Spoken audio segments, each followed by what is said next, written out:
Assalamualaikum warahmatullahi wabarakatuh. Selamat siang dan salam sejahtera untuk kita semua. Percaya nggak? Kadang musuh terbesar di tempat kerja itu bukan pekerjaannya yang banyak, melainkan terlalu banyak atasan. Kok bisa?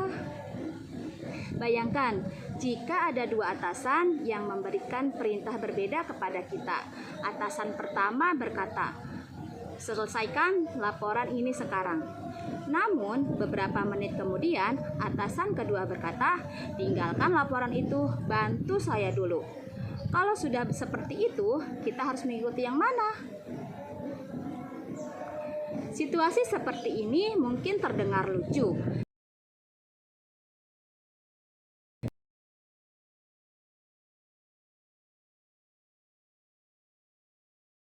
Bernama Henry Fayol memperkenalkan salah satu dari 14 prinsip manajemen, yaitu Unity of Command atau kesatuan perintah.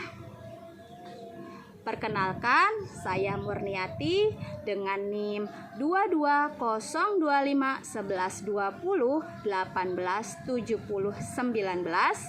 Pada video ini saya akan menjelaskan mengenai prinsip Unity of Command, contoh penerapannya, serta dampak positif jika diterapkan dan dampak negatif jika diabaikan.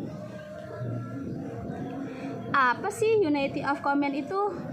Menurut Henry Fayol dalam bukunya General and Industrial Management tahun 1949, Unity of Command atau kesatuan perintah adalah prinsip yang menyatakan bahwa setiap anggota organisasi atau setiap karyawan sebaiknya hanya menerima perintah dari satu orang atasan. Mengapa demikian? Karena jika seseorang menerima instruksi dari banyak atasan dan tidak saling berkoordinasi, kemungkinan besar akan muncul kebingungan, konflik, pertentangan dalam menjalankan tugas, pekerjaan yang tidak efektif, dan tujuan organisasi menjadi sulit dicapai. Prinsip ini sebenarnya terdengar sederhana, tetapi memiliki pengaruh yang sangat besar terhadap keberhasilan sebuah organisasi. Dengan adanya satu jalur komando, setiap orang mengetahui kepada siapa mereka bertanggung jawab dan dari siapa mereka menerima arahan. Mengapa prinsip ini penting?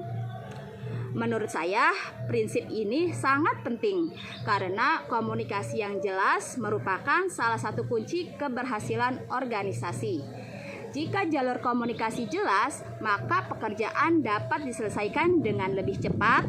Selain itu, tanggung jawab juga menjadi lebih jelas. Apabila terjadi kesalahan, organisasi dapat mengetahui siapa yang bertanggung jawab sehingga proses evaluasi menjadi lebih mudah.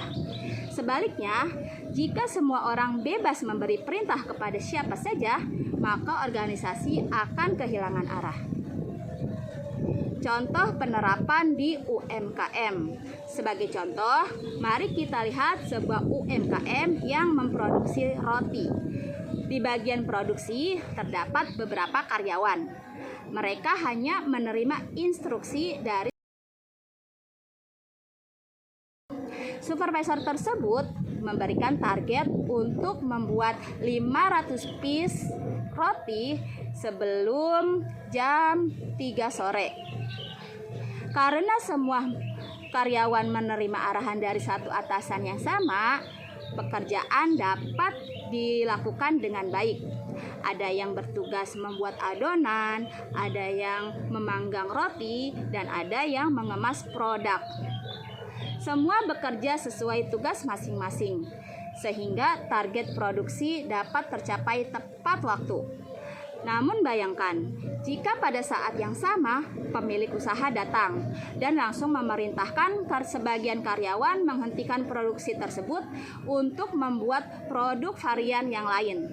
Sementara supervisor tetap meminta menyelesaikan target sebelumnya. Akibatnya, karyawan menjadi bingung. Mereka tidak tahu siapa yang harus diikuti. Produksi menjadi terlambat dan pesanan pelanggan bisa terlambat terkirim. Nah, contoh penerapan di sekolah. Prinsip ini juga dapat diterapkan di lingkungan sekolah. Misalnya, seorang guru menerima arahan dari kepala sekolah mengenai kegiatan pembelajaran hari ini. Kemudian, datang guru lain yang bukan atasan memberikan instruksi berbeda tanpa koordinasi sebelumnya. Jika guru mengikuti perintah tersebut, kegiatan belajar mengajar tidak menjadi teratur. Oleh karena itu, pentingnya ada satu jalur komando agar kegiatan sekolah berjalan dengan baik. Dampak positif jika diterapkan. Apabila prinsip unity of command diterapkan dengan baik, maka terdapat beberapa manfaat. Di antaranya, yang pertama, komunikasi menjadi lebih jelas. Kedua, pembagian tugas menjadi lebih teratur. Ketiga, konflik antar pegawai dapat dikurangi. Keempat, produktivitas meningkat karena setiap orang memahami tugasnya. Kelima, tujuan organisasi lebih mudah tercapai karena seluruh anggota bergerak ke arah yang sama.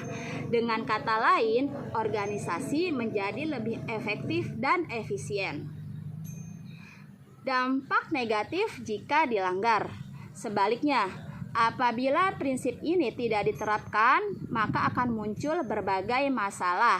Pertama, karyawan menjadi bingung karena menerima perintah yang berbeda. Kedua, pekerjaan menjadi lambat karena tidak ada kepastian prioritas. Yang ketiga, dapat terjadi kesalahpahaman dalam pelaksanaan tugas. Yang keempat, hubungan antara atasan dan bawahan menjadi kurang harmonis. Kelima, produktivitas organisasi menurun dan tujuan organisasi menjadi sulit dicapai. Oleh karena itu, prinsip unity of command tetap relevan diterapkan hingga saat ini, baik pada perusahaan besar, organisasi, sekolah, maupun UMKM. Kesimpulannya, berdasarkan penjelasan tersebut, dapat disimpulkan bahwa unity of command atau kesatuan perintah merupakan salah satu prinsip penting dalam manajemen yang dikemukakan oleh Henry Fayol.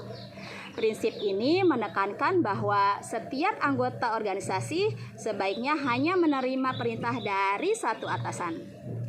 Dengan adanya satu jalur komando yang jelas, komunikasi menjadi lebih baik, konflik dapat diminimalkan, produktivitas meningkat, dan tujuan organisasi lebih mudah dicapai.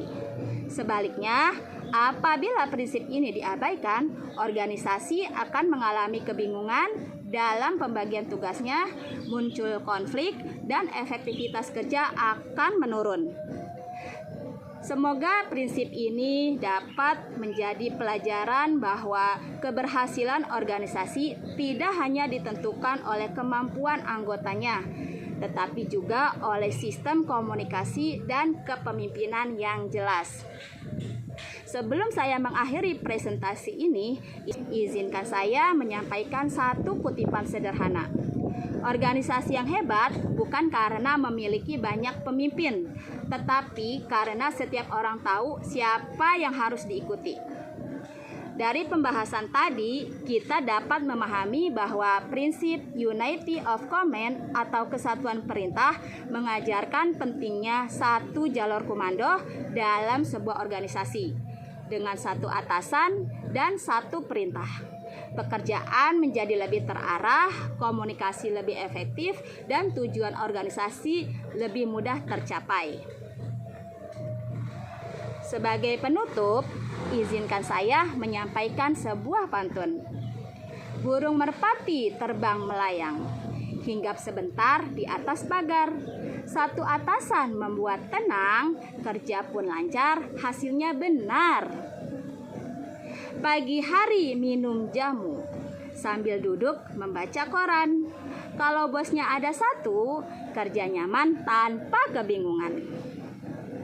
Akhir kata, semoga presentasi singkat ini dapat memberikan manfaat dan menambah pemahaman kita tentang satu prinsip manajemen menurut menurut Henry Fayol, yaitu Unity of Command atau kesatuan perintah.